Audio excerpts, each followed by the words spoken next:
Petronas diletakkan sebagai jenama paling berharga dalam ASEAN mengikut satu sumber. Walaupun fungsi Angkatan Tentera Malaysia adalah untuk mempertahankan wilayah dan kepentingan Malaysia, tidak dipastikan jika kepentingan Malaysia yang dimaksudkan termasuk kepentingan Petronas di zon ekonomi eksklusif dan di luar negara. Contoh ialah kepentingan Petronas di luar pantai Bintulu. Adakah ianya satu kepentingan negara yang perlu dipertahankan hingga ketitisan darah yang terakhir? Atau adakah kerajaan tidak menganggap ia sebagai salah satu kepentingan negara? Jadi sebelum masuk ke video berikutnya, sila klik tombol subscribe, like dan share jika anda suka video seperti ini agar channel ini bermanfaat dan kekal aktif.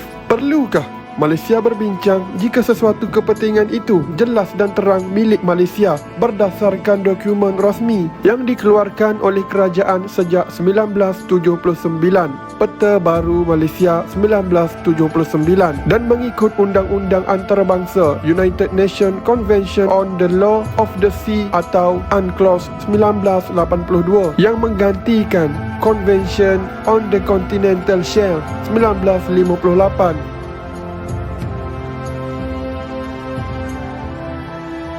Bekas Panglima Tentera Laut pernah menyebut isu pertindihan wilayah maritim di Laut Cina Selatan sebagai satu clear and present danger dalam satu persidangan yang turut dihadiri pucuk pimpinan entiti keselamatan negara termasuk Majlis Keselamatan Negara dan cawangan khas polis di Raja Malaysia. Mengikut beliau, sebagai sebuah kuasa rantau dan dunia, tindakan-tindakan tegas dan grey zone aktivis oleh China seperti penambakan pengatur gerakan aset-aset maritim dan militer di wilayah yang dituntut serta tindakan provokasi oleh aset-aset mereka meningkatkan lagi pergeseran di kalangan negara-negara yang menuntut. Tindakan China menolak keputusan Permanent Court of Arbitration pada tahun 2016 yang memutuskan bahawa tuntutan 9 dash line adalah tidak sah telah mengeruhkan lagi keadaan isu pertindihan wilayah tersebut. Mengikut beliau lagi, pencerobohan ke atas wilayah Z Malaysia oleh China tertumpu di sekitar perairan Sabah dan Sarawak. Kehadiran secara tetap aset penguatkuasaan pengawal pantai China CCG, pencerobohan oleh nelayan-nelayan dan kehadiran kapal-kapal penerokaan China. Kapal CCG yang menceroboh juga sering melaksanakan gangguan ke atas aktiviti penerokaan dan cari gali yang dilaksanakan oleh Petronas di dalam perairan negara. Selain itu,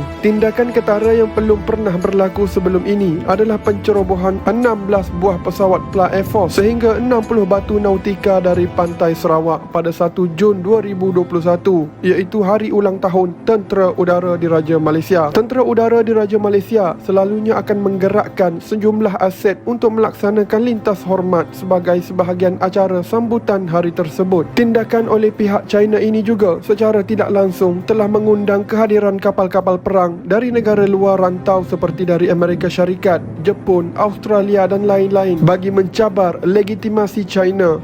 Contoh ialah insiden yang berlaku dalam bulan Mei 2020. Kehadiran kapal-kapal luar rantau tersebut, khususnya dari negara kuasa besar, telah meningkatkan kemungkinan pertembungan yang tidak diingini. Selain dari itu, pembentukan pakatan seperti AUKUS, Quadrilateral Security Dialogue dan Five Eyes Intelligence Alliance telah meningkatkan lagi ketegangan sekaligus mewujudkan kebarangkalian berlakunya pertempuran fizikal atau kinetic military action di Laut Cina Selatan.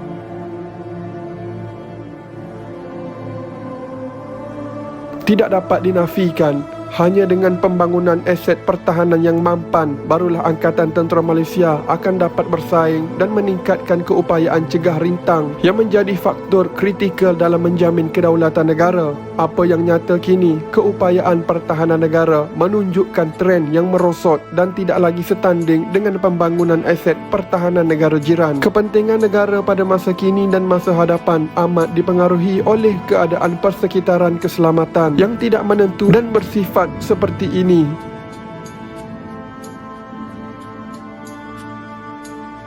Keadaan yang tidak menentu ini bukan sahaja berlaku di rantau Eropah yang menyaksikan operasi ketenteraan Rusia di Ukraine memasuki tahun kedua, tetapi juga boleh berlaku di rantau Asia, terutamanya di Laut Cina Selatan, disebabkan VUCA yang kian meruncing. adalah dinilai bahawa ancaman berbentuk tradisional maupun bukan tradisional ini tidak mungkin dapat diatasi di dalam masa yang terdekat. Keadaan ini diburukkan lagi dengan penggeseran kuasa-kuasa besar di mana Laut Cina Selatan bakal menjadi gelanggang perbalahan dan secara tidak langsung kita akan menerima padanya. Justeru, dalam menangani pelbagai ancaman yang bakal muncul, kesiagaan dan keupayaan ATM perlu berada di tahap yang tertinggi pada sebilang masa. Pembangunan kuasa ketenteraan yang mampan amat diperlukan walaupun akan mengambil masa yang lama, di samping pelaburan yang signifikan. Oleh yang demikian, perancangan perolehan yang ampuh perlu direalisasikan sepenuhnya mulai sekarang bagi membolehkan keupayaan cegah rintang ATM mampu memelihara kedaulatan negara.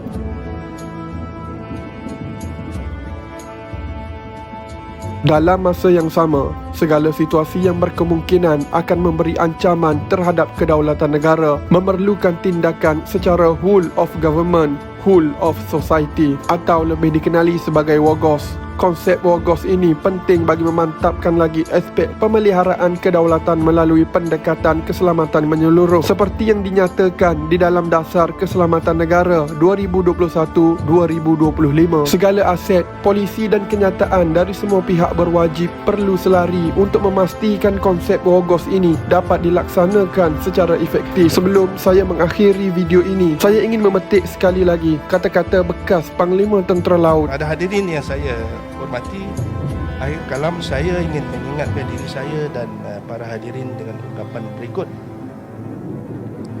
Deterrence cost money. Fighting a war costs more money. Losing a war costs even more money.